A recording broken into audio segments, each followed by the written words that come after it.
नमस्कार, मैं senior inspector Abhimanyu Jindal crime petrol Dastak में आप सभी का स्वागत करता हूं। दो नरकंकाल, एक वैलेंटाइन डे का कार्ड। यह केस बहुत ही अजीबोगरीब था।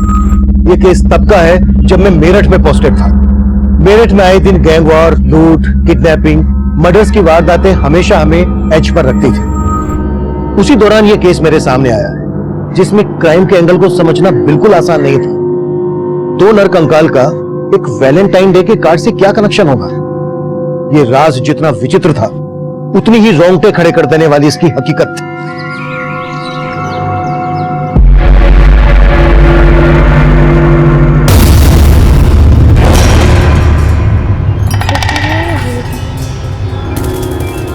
क्या हुआ माँ? कुछ नहीं, तुम लोग पढ़ाई करो। हाँ माँ, हमारी गर्मियों की छुट्टियाँ आने वाली है, आप हमें बाबूजी के पास शहर लेके जाओगे? नहीं बेटा, इस बार हम लोग नहीं जा पाएंगे। हाँ पर क्यों नहीं माँ? आपने तो बोला था कि हम बाबूजी से मिलने शहर जाएंगे। अरे काहे झूठा दिलासा दे रही हो उन बच्चे को? पता काहे नहीं देती कि इनका बाबा वापस नहीं आने वाला? जीजी, आपको जो कुछ भी कहना है हमसे कहिए। काहे बच्चों के दिमाग में उल्टा सीधा भर रहे हैं? अरे तुमको तो कछु कहना ही बेकार है। जाने वाला तो चला गया और तुम सबका बोझ हमरे मत्थे मर गया।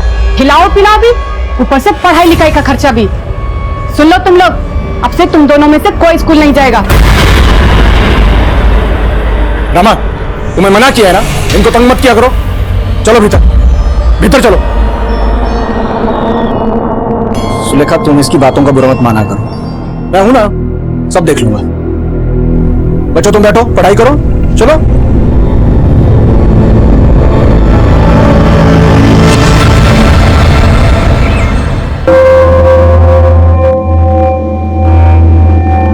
अब तुम्हारी बारी। अच्छा, तो इसलिए मुझे मार्केट भेज रहे थे तो किस नौकरानी के साथ रंगरलियां बना सको? कमरा साफ करने के लिए आई थी। सब समझती हूँ मैं। और तू चल निकल मेरे घर से, निकल।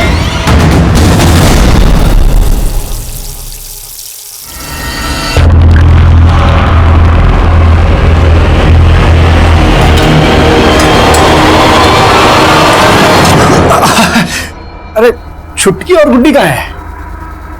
जो स्कूल गए। फिर कहाँ सोचा है जिंदगी के बारे में? मेरा मतलब अकेली रहती हो, पति के बिना अच्छा नहीं लगता होगा ना। अब देखो, तुम्हारी बिटिया का पालन पोषण कर रहे हैं, उसके बदले में कुछ तो चाहिए ना।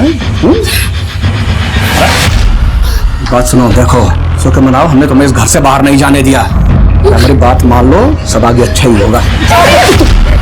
कुछ नहीं, देखो तुमने ठीक कहा था, इस पर रहम नहीं करना चाहिए था। हमसे गंदा रिश्ता बनाना चाहती है। देखो, गिरफ्तार तो आप कर रहे थे जीजी, हमको क्या समझ में नहीं आता कि क्यों हमसे मीठा मीठा बोलते हैं। देखिए जीजी, हमारा घर जमीन हमारा हिस्सा दे दीजिए, हम अपने बच्चों का पालन पोषण खुद कर लेंगे। हिस्सा? क्या बोली तुम? हिस्सा चाहिए तुमको?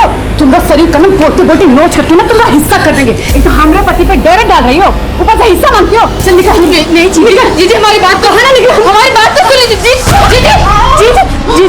जीजी ठीक हो ना?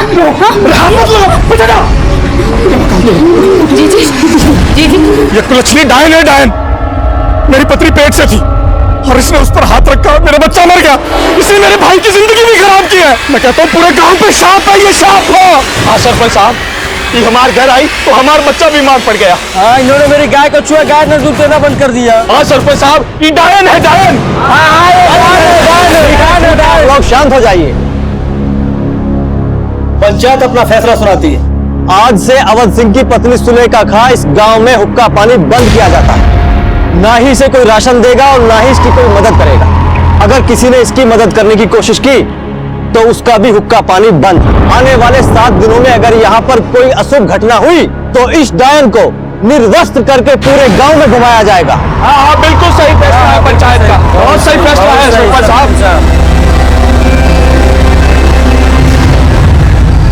माँ, बहुत भूख लगी है। माँ, तुम लोग बैठो, मैं भी आती हूँ।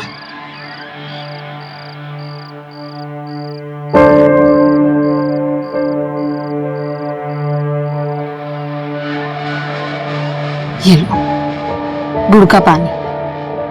तुम दोनों थोड़ा थोड़ा पी लो। हाँ लो। माँ, गुड़ का पानी नहीं, दाल भात। हाँ माँ।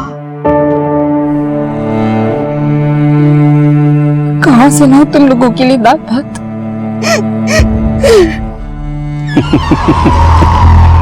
हमको आंख दिखाना कितनी बड़ी गलती थी, हाँ? पेट भर रहे थे हम तुम्हारा, और तुमने तो अपने पांव पे ही कुल्हाड़ी मार दी। तो अब भी चाहे ना तो मैं तेरा और तेरे बच्चों का पेट भर सकता हूं।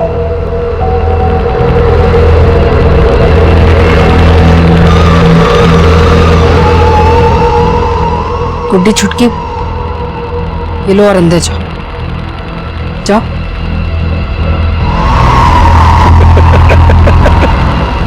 अरे वाह, तू तो बहुत जल्दी मान गया।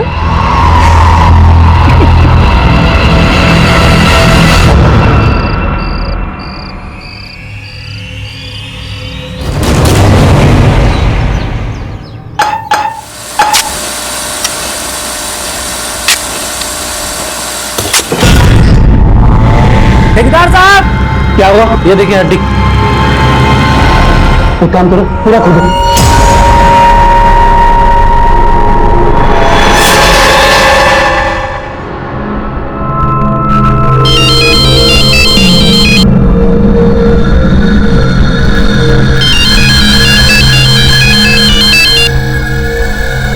क्या हुआ?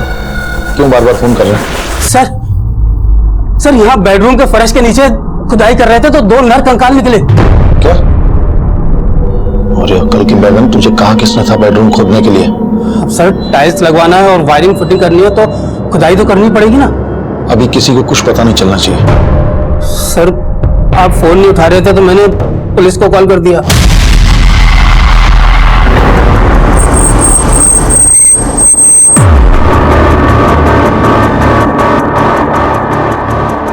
अंदर क्या हुआ है हमें जानना है।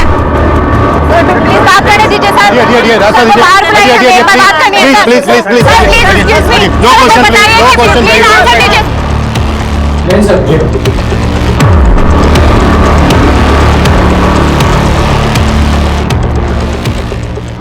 सर, इस घर का मालिक मनोहर लाल है और इस घर में जो ठेकेदार काम कर रहा है उसी ने मनोहर लाल को इन्फॉर्म किया था। देखो कुछ मिलता है के अंदर। सर घड़ी।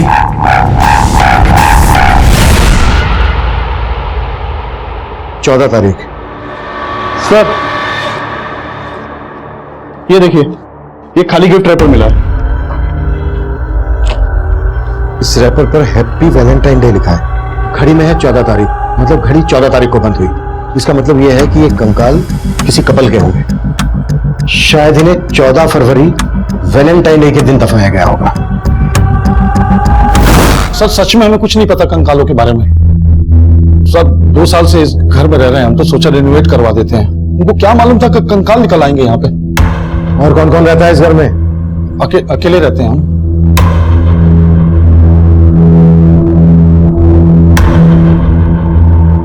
ठीक, जिनके कंकाल है उन्हें कितने समय पहले दफनाया गया होगा? अभी ये बात बताना मुश्किल है सर, पर किसी भी बॉडी को 1 साल दफनाने के बाद वो कंकाल में बदल जाती है। Thank you. इस मनोहर लाल के कुंडे निकालो।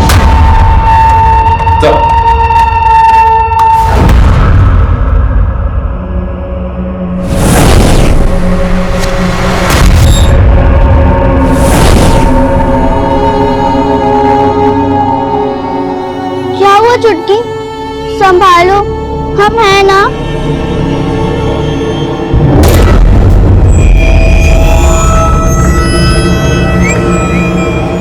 सर इस मकान की खुदाई में हमें 2 टांके कंक्रीट मिले, एक जो इस मकान की कंस्ट्रक्शन के टाइम पे यूज हुआ और एक उसके बाद का। मतलब ये हत्याएं इस मकान के कंस्ट्रक्शन के बाद हुई है, जब ये मकान बन चुका है। Yes sir. उसके बाद बेडरूम में गड्ढा खोदकर इन लाशों को दफना दिया गया और उसके बाद कंक्रीट और टाइल से उसको कवर कर दिया गया। शर्मा, पता करो ये मकान कब बना था। कंकाल के साथ जो हमें हैप्पी वैलेंटाइन डे लिखा हुआ रैपर मिला है और 14 तारीख को बंद हुई घड़ी मिली है। 14 फरवरी और उसके आसपास की जितनी भी मिसिंग कंप्लेन है आसपास के सभी थानों में पता कर। लग रही है डियर बिजलियां गिराने का इरादा है? तुम्हारे लिए गिफ्ट लेकर आया हूं। ये पर इसे यहां मत खोलना, घर जाके।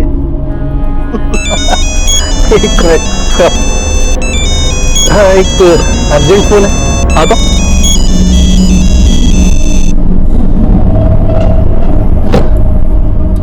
हाँ डियर, बोलो।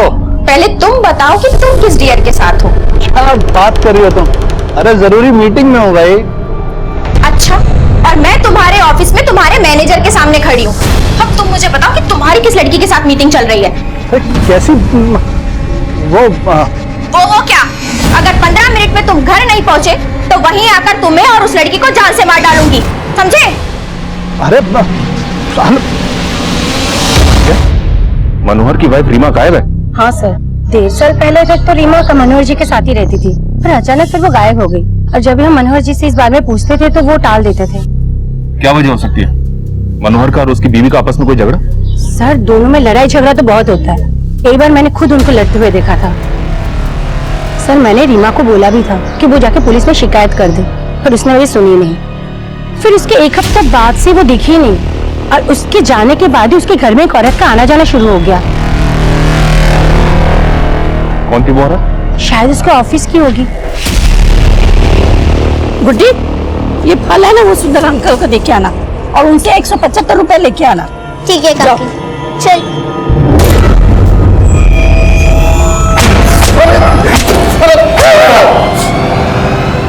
चल समझा शुरू। सर, जरूर आपके किसी ने कान भरे हैं सर। हमने अपनी बीवी को मारा ही नहीं है सर, वो खुद हमें छोड़ के चली गई। आजकल कहाँ है रीमा? सर, हमको मालूम नहीं सर। तेरी पूरी पोल पट्टी खुल गई है। धोखा दे रहा था ना अपनी बीवी को? सर, आप जिस औरत की बात कर रहे हैं वो हमारी कलीग थी सर, मीनाक्षी।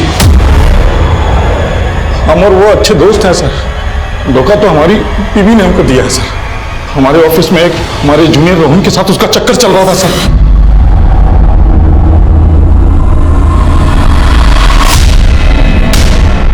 इसलिए तूने रीमा और रोहन को मारकर उस मकान के नीचे काट दिया, तो कंकाल मिले हमें वहां से। अब ये बोल, मीनाक्षी भी उसमें इन्वॉल्व थी? मीनाक्षी, मनोहर की बीवी गायब है और तुम्हारे दोस्त के घर से हमें 2 कंकाल मिले, और तुम्हारे ऑफिस हमने ये भी पता लगा गया कि रोहन भी तभी से गायब है जब से रीमा, तुमने नहीं तो क्या अकेले मनोहर ने कांड किया है? अपनी पत्नी का पता बोल, हमें उसके मैके वालों से मिलना है। सर, रीमा का यहाँ कोई नहीं था सर, और हम भी रीमा को अपनी शादी के सिर्फ 6 महीने पहले से ही जानते थे सर। रीमा मनोहर की दूसरी पत्नी है। पहली पत्नी तो 10 साल पहले ही गुजर गई थी। 2 साल पहले ही रीमा और मनोहर ने शादी की थी। सर, वो कंकाल रीमा और रोहन के हैं ही नहीं, पुराना कांड है सर। कोई हमसे पहले जो रहता होगा ना, उसने किसी कपल को गाड़ दिया होगा वहां ले जाके। तेरे से पहले कौन रहता था वहां? सर, ओम प्रकाश बिल्डर से लिया था हमने मकान। आज कहाँ ले जा रहे हो हनी? आज हाईवे रिसोर्ट पे कमरा बुक किया है तुम्हारे लिए। इसका फोन आ गया, 1 मिनट। हाँ बोलो। सर, कहाँ हैं आप? क्या? मेरी बीवी फिर से ऑफिस आ गई क्या? सर, बीवी नहीं, आफत आई है। पुलिस को आपके घर से 2 कंकाल मिले। क्या बकवास कर रहे हो तुम? किसने खबर दी है तुम्हें? सर, अगर आपके पास फुर्सत है तो खुद चेक कर लीजिए। टीवी, अखबार, सोशल मीडिया, सब में खबर चल रही है।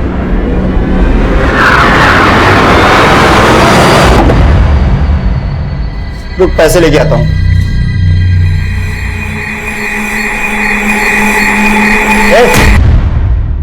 चोरी करने का इरादा है? नहीं अंकल। अंकल की बच्ची, बताओ तेरे मालकिन को। मैंने तुम पे भरोसा किया और मुझे ये क्या सुनने को मिल रहा है? तुम चोरी कर रही थी? नहीं काकी। मैं coming sir? Yes coming. Sir, मैं रजिस्ट्रार ऑफिस में रजिस्ट्रार से मिला था, तो पता चला कि वो मकान 10 साल पहले बनाया गया था। और सबसे पहले वो मकान ओम प्रकाश नाम के बिल्डर ने बनाया था।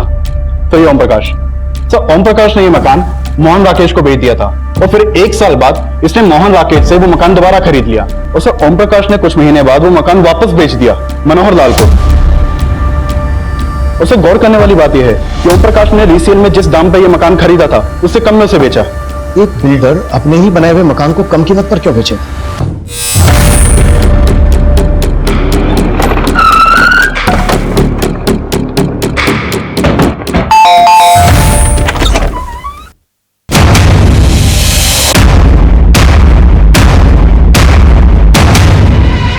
आपने अपना मकान कम कीमत में बेचा।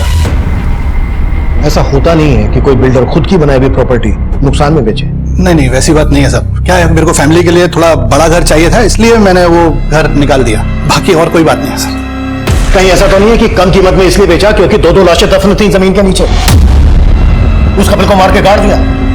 कौन थे वो लोग जिनके कंकाल मिले हमें? सर ये आप क्या कह रहे हैं? मुझे कुछ भी पता नहीं है सर। मैंने वो मकान बनवाया जरूर था, लेकिन मैं कभी रहने के लिए नहीं गया। मैंने वो मकान मोहन राकेश को बेचा था सर। वो हापुड़ में रहता है। बाद में उसको वो मकान दोबारा बेचना था तो मैंने खरीद लिया सर। ये लीजिए, बाकी मैं ट्रांसफर कर दूंगा। सर वो दोनों नरकंकाल किसके थे मुझे नहीं पता है सर। हो सकता है सर वो मोहन राकेश ने कोई कांड किया हो। वो हापुड़ में रहता है सर। वो हम पता कर लेंगे, लेकिन बिना हमसे पूछे शहर से बाहर नहीं जाऊंगा। नहीं, बिल्कुल नहीं चाहूंगा सर।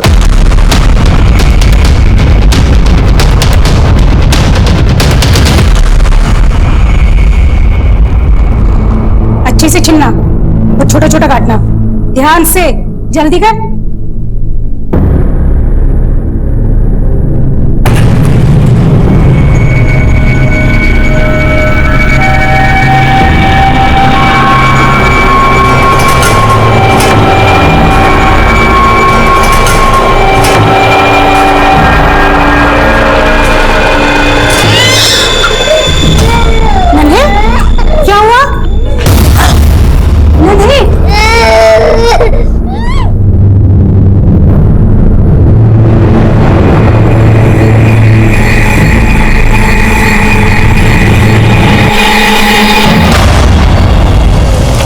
सर वो घर मैंने 2010 में खरीदा था, फिर मेरा मुंबई में ट्रांसफर हो गया।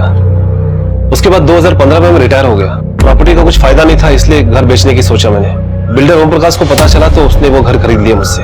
तब से लेके आज तक मैं अपने बेटे के साथ हापुड़ में रह रहा हूँ। कहीं ऐसा तो नहीं है कि पहले 2 लाशें दफन कर दी और उसके बाद घर बेच दिया? नहीं सर, कुछ समय के लिए मैंने वो घर किराए पर दिया था एक रिटायर आर्मी वाले को। चंदन सिंह नाम था उसका। आप घर की बिल्कुल फिक्र ना करें, अपने घर की तरह हिफाजत करूंगा।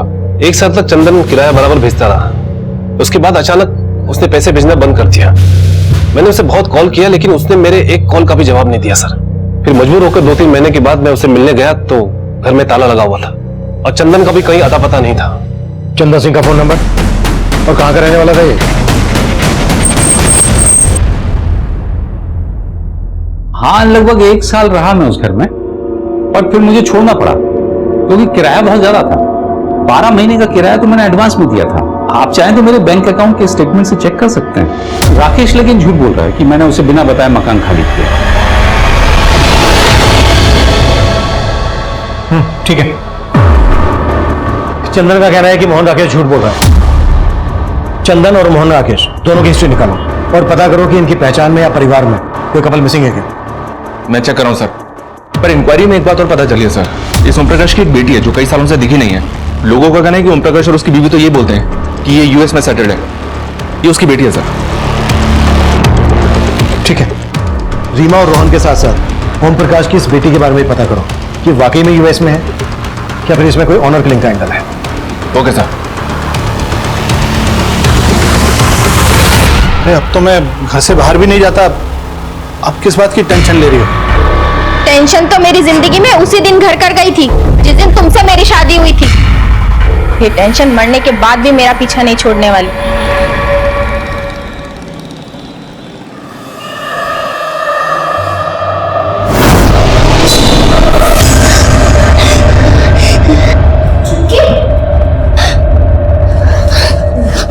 क्या हुआ चुटकी? फिर से वही सपना देखा? चुटकी चुप हो जा। चुटकी कुछ नहीं हुआ। क्या हो रहा है ये? कुछ नहीं, वो बच्चे ने भयानक सपना देखा।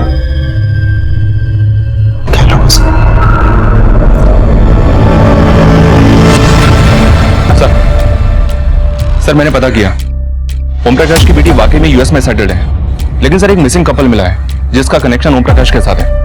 इस ओम प्रकाश ने एक बार नगर पालिका के एग्जीक्यूटिव इंजीनियर को जान से मारने की धमकी दी थी। ये देखिए सर, ये वो इंजीनियर है, इसका नाम प्रताप है। इसने एफआईआर भी करवाई थी, लेकिन एफआईआर के चंद दिनों बाद ही प्रताप और उसकी पत्नी प्रीति दोनों लापता हो गए और उस केस का प्राइम सस्पेक्ट ये ओम प्रकाश ही था।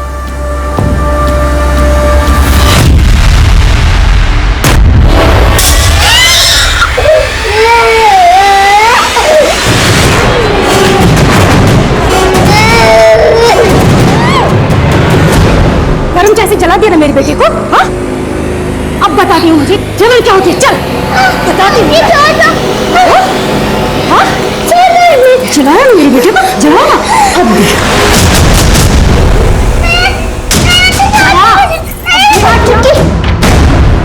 जल्दी कर।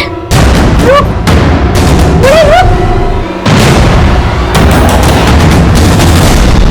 तू जानबूझ के टकराया था ना मुझसे? सच में जला दूं? देखो अगर मम्मी के साथ कुछ किया ना तो मैं तुम दोनों को अंदर करवा दूंगी।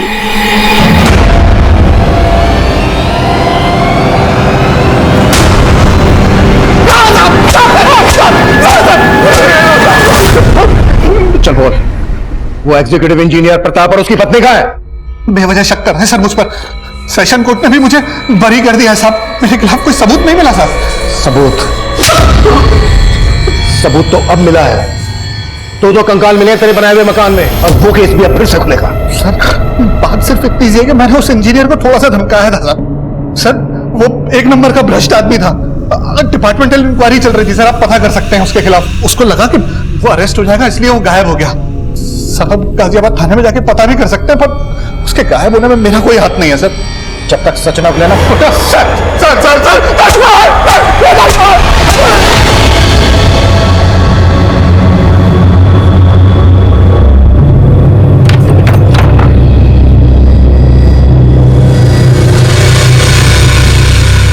नन्हे बेटा, क्या हुआ बेटा? हाँ नन्हे क्या हुआ बेटा?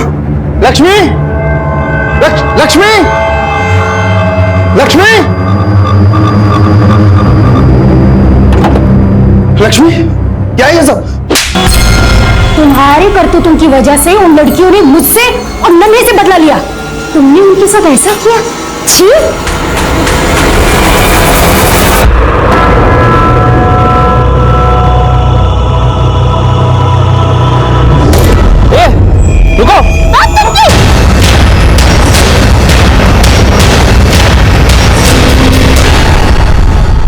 सर, इंजीनियर प्रताप और उसकी पत्नी प्रीति 3 साल पहले फरवरी से गायब है, और मनोहर की दूसरी बीवी रीमा और रोहन का भी अभी तक कुछ पता नहीं चल रहा है।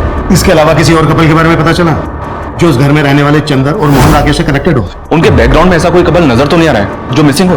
माना रीमा, रोहन, प्रीति, प्रताप नहीं मिल रहे हैं, लेकिन जब तक फोरेंसिक रिपोर्ट नहीं आ जाती तब तक हमें हर पॉसिबिलिटीज पर काम करना है। ये केस बिल्कुल भी आसान नहीं था, और तब हमारी मुसीबतें और भी बढ़ने वाली थी। जो कपल गायब थे, इसके लिए उन कंकालों की फोरेंसिक रिपोर्ट इसमें हमारी कोई खास मदद नहीं करने वाली थी। मनोहर लाल और ओम प्रकाश को कोर्ट ने जमानत दे दी थी। रीमा, रोहन और प्रीति प्रताप के अलावा एक और कपल हमारी फहरिस्त में जुड़ने वाला था।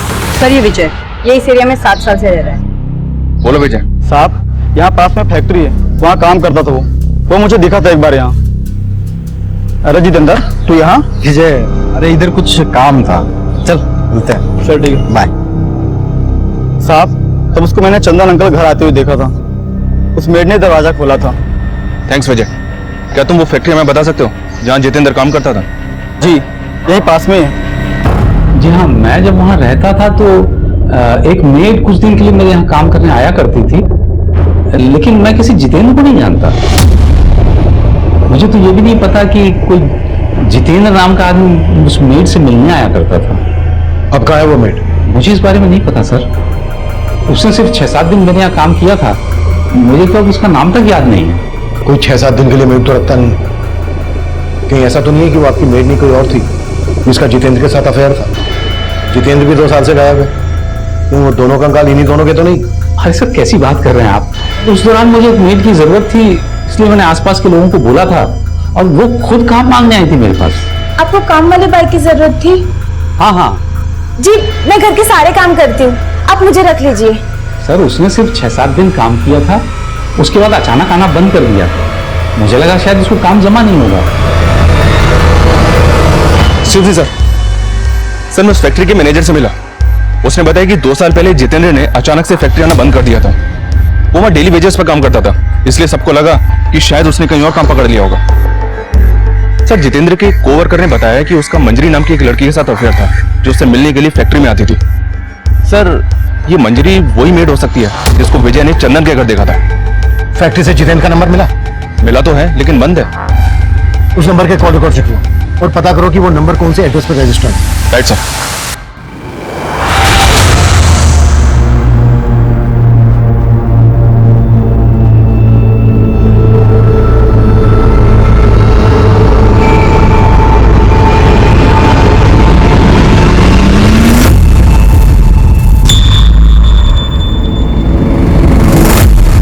मैं कम सर? यस कम इन। सर जितेंद्र का नंबर पिछले 2 साल से बंद है। उसके मोबाइल सर्विस प्रोवाइडर से उसका फोटो भी मिला है। ये नंबर मथुरा के एड्रेस पर रजिस्टर्ड था।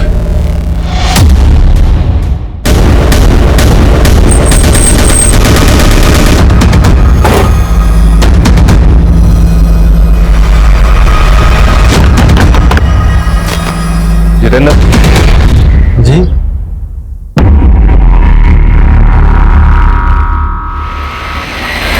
हाँ साहब, मैंने ही चंदन अंकल के यहाँ काम किया था। तुम्हारा नाम? जी मंजरी। तुम मेरठ में कहाँ रहती थी? जी वो संगम नगर है ना, बस वहीं पे। जितेंद्र तुम्हारा मोबाइल पिछले 2 साल से बंद है। क्यों अचानक से मेरठ से मथुरा? सर मैं मंजरी से शादी करना चाहता था, लेकिन वहां रहने तक का ठिकाना नहीं था, तो इसलिए हमने सोचा गांव आकर खेतीबाड़ी करेंगे, इसीलिए वो फोन बंद कर दिया साहब। लेकिन आप ये क्यों पूछ रहे साहब? दरअसल मंजरी जिस घर में काम करती थी उस घर में हमें 2 कंकाल मिले। हम ये पता लगाने की कोशिश कर रहे हैं कि वहां किस कपल का मर्डर हुआ था। अच्छा मंजरी, जब तुम उस घर में काम कर रही थी कभी तुमने कुछ ऐसा देखा जो तुम्हें अजीब लगा? कभी ऐसा महसूस किया तुमने? जी ऐसा तो कभी कुछ नहीं, मैंने वहाँ कुछ वक्त के लिए काम किया था। सर वो कंकाल या सीमा रोहन के या प्रीति प्रताप के? क्योंकि उन दोनों कपल्स के बारे में कोई लीड नहीं मिल रही है। पॉसिबिलिटी तो फिलहाल यही दिख रही है। ठीक है, जैसे कुछ और पता चलता है अपडेट में बोलो। सर उन दोनों कंकालों की फोरेंसिक रिपोर्ट आ गई है। सर जैसा कि हमें पता चला कि उन दोनों कंकालों में से एक मेल है और एक फीमेल। सर फोरेंसिक रिपोर्ट से ये पता चला है कि मौत के समय जो मेल कंकाल है उसकी उम्र 45 से 50 होगी और जो फीमेल कंकाल है उसकी 20 से 25। इसका मतलब दोनों की उम्र में काफी फर्क था। जी सर। और सर ये जो मेल कंकाल है उसके स्कल पे कुछ क्रैक्स हैं। ये दोनों लाशें लगभग 2 साल पुरानी हैं। इसका मतलब वो कंकाल इंजीनियर पति पत्नी के तो नहीं हो सकते। मनोहर की पत्नी उम्र में मनोहर से काफी छोटी थी और मनोहर का कलीग रोहन अब से 2 साल पहले लगभग 45 साल का था। इसका मतलब वो कपल रोहन और रीमा हो सकता है।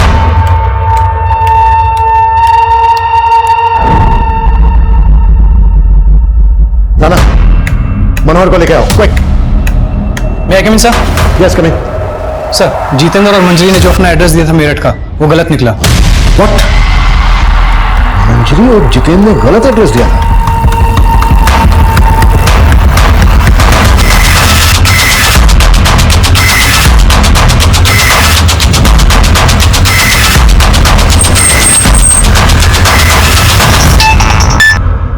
हेलो सर, मनोहर गायब है। ना ऑफिस में है ना घर में है और अपना फोन भी बंद कर रखा उसने। व्हाट? मंजरी और जितेंद्र भी गायब है?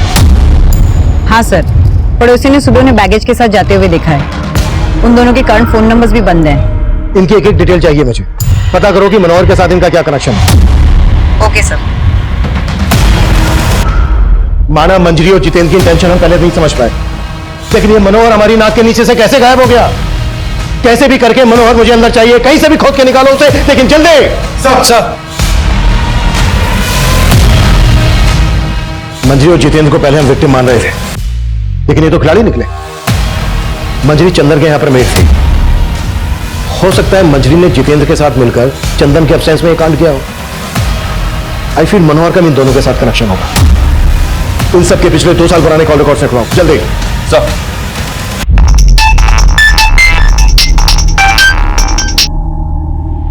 हेलो सर जितेंद्र के पड़ोसियों से पूछताछ की तो पता चला कि मंजरी यूपी के सिकंदरपुर गांव की थी।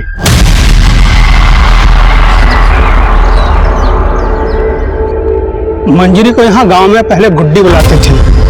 उसकी एक छोटी बहन चुटकी भी थी, उसका नाम पलक था। 10 साल पहले मैंने उनको आखिरी बार देखा था। अगर मैंने उन्हें नहीं बचाया होता तो उन बेचारियों का भी वही हश्र होता जो उनकी माँ का हुआ। अरे वाह, तू तो बहुत जल्दी मान गया। वो हमारा सिर्फ दाना पानी बंद करवा सकता है, अपनी वासना की भूख नहीं मिटा सकता। समझो, जिंदा नहीं छोड़ोगे।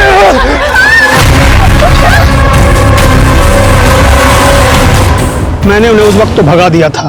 क्या उनकी माँ को गांव वालों ने मार दिया? नहीं साहब, गांव वालों ने नहीं, प्रेम ने अपने कुछ साथियों के साथ मिलकर सुलेखा को मार डाला। गांव वालों के लिए सुलेखा पहले से ही डाइन साबित हो चुकी थी। उसकी मौत पर आंसू बहाने वाला कोई नहीं था। तरह तरह की भ्रांतियां भर दी गांव वालों के मन में। उसका फल मिला उसे। तिल तिल के मरा, 2 साल तक खाट से नहीं उठा मरने से पहले। लेकिन मंजरी किसी जितेंद्र नाम के लड़के के साथ शादी करके रह रही थी मथुरा में। वो तो मुझे नहीं मालूम साहब। और उनके पिता अवध सिंह, वो मेरठ में रहते हैं। वहां उन्होंने किसी और औरत के साथ शादी करके घर बसा लिया। मेरठ में जहाँ रहते हैं उनका पता दीजिए।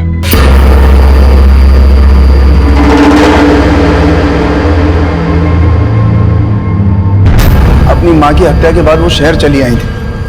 उन्हें तो ये भी नहीं मालूम था कि मैं यहाँ रहता था। उनके पास मेरा एक फोटो था बस। फिर एक फल बेचने वाली औरत की मदद से उन्होंने मेरा पता लगा लिया। ये मेरी सेकंड वाइफ है, लक्ष्मी। मैंने इन्हें भी नहीं बताया था कि मैं पहले से शादीशुदा था। मैं उन दोनों को घर में नौकरानी बनाकर ले आया था और वो ये बर्दाश्त नहीं कर पाए कि उनकी माँ का हक मैंने लक्ष्मी को दिया और उनका हक नन्हे को। फिर एक दिन गुस्से में उन्होंने लक्ष्मी को सब कुछ बता दिया। तुम ही हो कारण जिसकी वजह से हमारी बाबूजी ने हमारी माँ को छोड़ा था। क्या? ये क्या कह रही हो तुम? हाँ, वो सिर्फ नन्हे के नहीं, वो हमारे भी बाबूजी है। और तुम हमें नौकरों की तरह मारती हो, लेकिन अब नहीं सहेंगे हम। अब हम नन्हे को मारेंगे। प्लीज मेरी बात सुन। इसमें नन्हे की क्या गलती है? मैं तो खुद भी नहीं जानती थी कि वो तुम्हारी भी बाबूजी है। प्लीज बेटा, नन्हे के साथ कुछ मत करना। वो दोनों पिघल गई थी, कसूर उनका नहीं इनका था। मैंने तो फिर भी इनको माफ कर दिया, लेकिन वो शायद कभी इनको नहीं माफ करेंगे। इस वक्त कहाँ हैं दोनों बहनें? सर वो तो उसी दिन चली गई थी और उसके बाद लौट के घर वापस नहीं आई। कहीं ऐसा तो नहीं है कि आप जानते हैं मंजरी कहाँ है और जानबूझकर हमें नहीं बता रहे हैं? सर हमें कुछ नहीं पता। हम सच में आपसे कुछ नहीं छुपा रहे।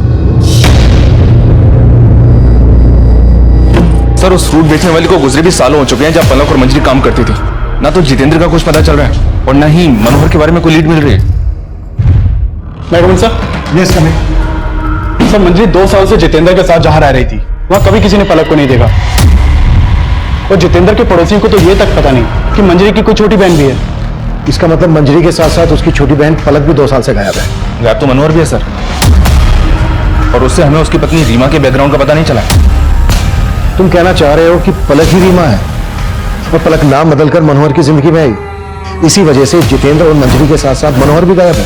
अब तक जो बातें सामने आई हैं उससे तो यही लगता है कि मंजरी अपनी छोटी बहन पलक को लेकर बहुत प्रोटेक्टिव थी। अगर पलक का मर्डर हुआ है तो फिर मंजरी भागी क्यों? क्या मंजरी भी अपनी छोटी बहन पलक के मर्डर में इन्वॉल्व है?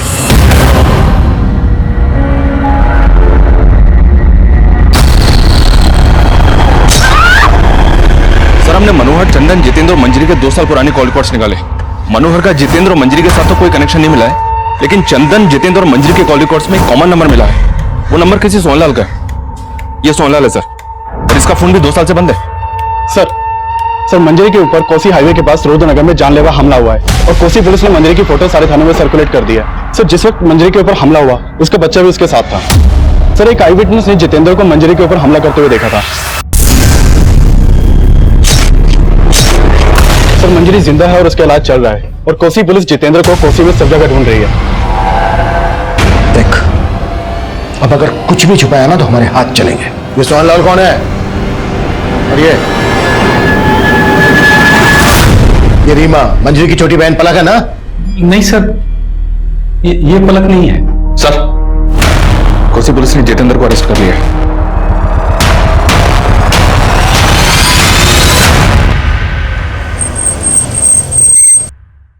मैं और छुटकी हमेशा माँ से पूछती थी, माँ हमारी गर्मियों की छुट्टियाँ आने वाली है, आप हमें बाबूजी के पास शहर लेके जाओगे? लेकिन माँ कोई ना कोई बहाना बना के बात टाल लेती थी। तब हमें समझ नहीं आता था माँ बाबूजी की बेवफाई की सजा काट रही थी और मेरे ताऊ तो मेरे बाबूजी से भी गई गुजर निकले। अपनी गंदी नीयत पर पर्दा डालने के लिए उन्होंने पूरे गांव के सामने मेरी माँ को डायन साबित कर दिया। आखिरी बार माँ की शक्ल भी नहीं देख पाए हम दोनों बहनें। हमें बस इतना पता था कि हमारे बाबूजी यहाँ मेरठ में रहते हैं, तो हम दोनों बहनें मेरठ चले आए। फिर फल वाली काकी ने हमारे बाबूजी को खोज तो निकाला, पर वो कई सालों पहले हमें पराया कर चुके थे। हम वहां से भी निकल गए। सोचा उनकी दहलीज पर कभी कदम नहीं रखेंगे। हम काकी के पास लौट रहे थे, तब फिर सोहनलाल आया हमारी जिंदगी में। कहने को वो हमारा मसीहा था। उसने हमें उन लड़कों से बचाया था। वो हमें अपनी नई जिंदगी देने के लिए अपने घर ले गया। बोला कि अरे ये तुम्हारा ही घर है। बैठी, देखो, आज से मुझे ही अपना पापा समझना है और आज से तुम दोनों की सारी जिम्मेदारियां मेरी। उसने हमें पाला, पढ़ाया, सब किया, लेकिन उसकी नीयत डोलने में वक्त नहीं लगा। जिंदगी जैसे तैसे कट रही थी। फिर जितेंद्र हमारी जिंदगी में आया।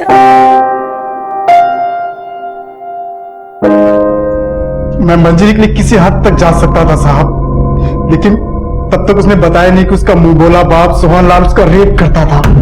सिर्फ सोहनलाल ही नहीं, उसका दोस्त चंदन भी।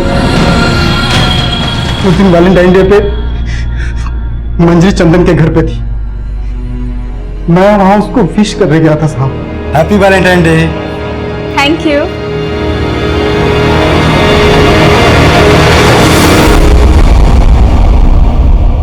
क्या हो रहा है मेरे घर पे? और तू साले, तेरे इतनी मजाल, तू मेरे घर पे। अगर मैं उस शैतान को पहले ही मार देती तो आज मेरी चुटकी। साहब मैं बहुत घबरा गया था।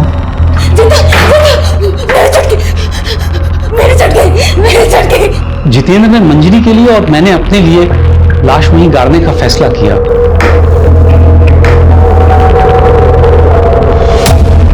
जब मां गई तो एक चुटकी ही थी।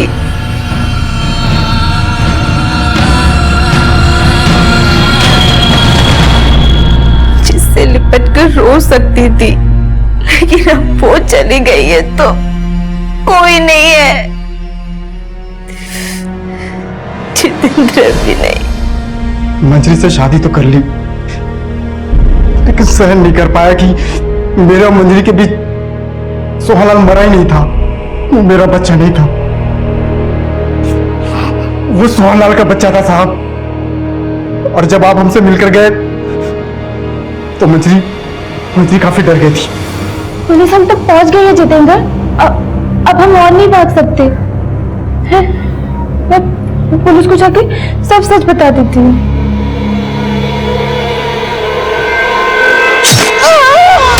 मर जाती तो जरूर पछतावा होता साहब। अगर अभी कोई पछतावा नहीं है, जिंदगी ने जो दिया है सब कुछ आपके सामने रख दिया। बस इतनी सी गुजारिश है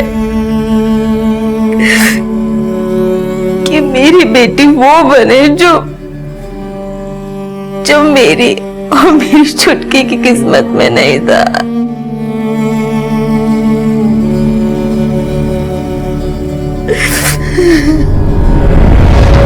सोहनलाल एक लंबे अरसे से मंजरी के साथ रेप कर रहा था।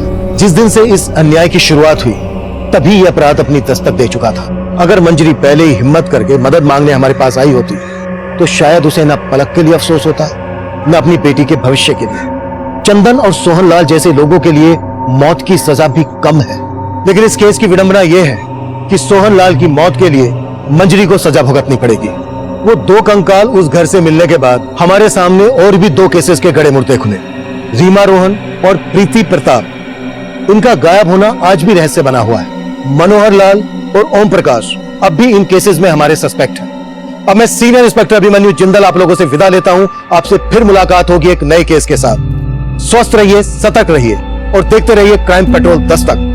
मकसद बताना नहीं, बचाना है। इस तरह के और भी एपिसोड देखने के लिए हमारे चैनल को सब्सक्राइब करें और बेल आइकन दबाना ना भूलें।